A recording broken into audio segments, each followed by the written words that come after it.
임찬종 법조 전문 기자 나와 있습니다. 네, 임 기자, 윤 전 대통령 측은 자신들에게 고발을 당한 경찰관이 그러니까 고발 주체죠. 윤 전 대통령을 조사를 하는 건 부당하다 이렇게 주장을 하고 있잖아요. 실제로 피고발인이 고발인을 조사를 하는 거는 부당한 게 맞는 겁니까? 네, 통상적으로 그렇게 보기는 어렵습니다. 2022년 통계를 보면요. 판사나 검사가 피의자로 입건된 사례가 한 해에만 1,621건에 달합니다.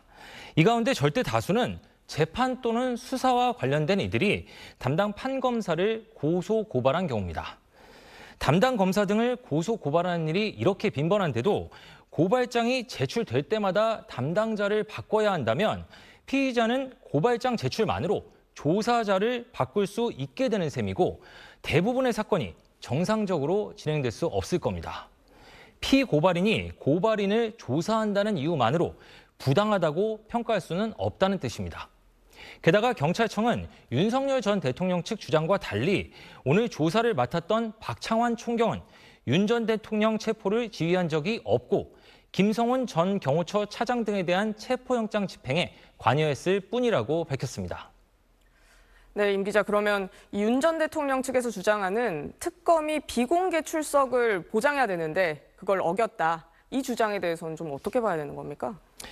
네, 어제도 전해드렸지만 지금까지 검찰에서 조사받은 전직 대통령들은 대부분 공개적으로 출석을 했습니다.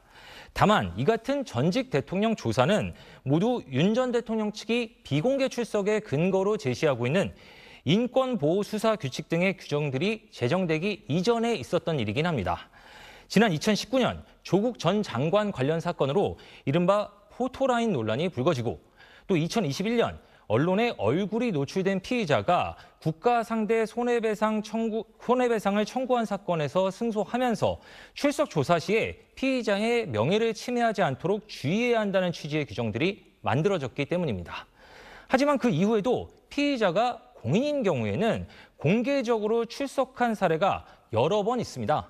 이런 경우에는 피의자의 명예보다 공인에 대한 국민의 알 권리가 더 중요하다고 판단할 수 있기 때문입니다. 지난 2023년 당시 야당 대표였던 이재명 대통령이 검찰에 공개적으로 출석했던 것이 대표적인 사례입니다. 따라서 명백한 공인인 전직 대통령이 특검을 상대로 사실상의 비공개 출석 보장 의무를 위반했다고 주장하는 것은 관련 규정의 취지나 선례와 맞지 않는 것으로 보입니다. 네, 전 대통령 같은 공인들은 공개 출석을 해왔던 거군요. 임 기자, 잘 들었습니다.